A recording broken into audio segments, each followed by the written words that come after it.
Direction l'île de la Réunion à présent, plus de 800 pompiers sur le terrain, des renforts demain venus de métropole. Plusieurs foyers d'incendie sont maîtrisés, mais 2700 hectares ont déjà été parcourus par les flammes depuis mardi dernier.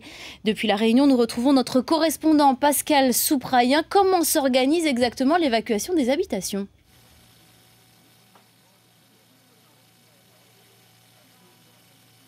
Eh bien oui, c'est l'information de cette matinée. Une opération d'évacuation est en cours dans le cirque de Mafat, où une école, un dispensaire et des habitations sont menacées par un risque d'éboulement.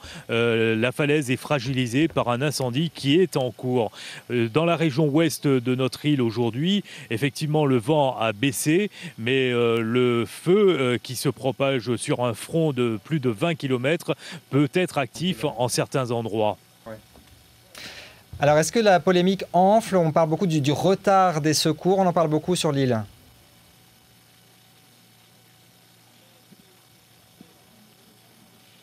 Oui, effectivement, il y a une polémique actuellement sur les moyens aériens pour lutter contre ce feu.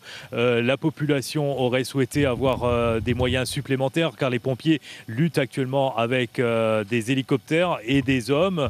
L'année dernière, un Dash 8, un avion bombardier d'eau, était présent pour un feu similaire. Et à la fin du sinistre, les autorités avaient présenté cet appareil comme un appareil idéal dans la lutte contre le feu. Cette année, les élus locaux ne comprennent pas pourquoi cet appareil n'est pas présent. Les autorités répondent qu'à ce stade de l'incendie, l'appareil n'est pas indispensable. Sauf qu'entre-temps, près de 3000 hectares de notre parc national est parti en fumée.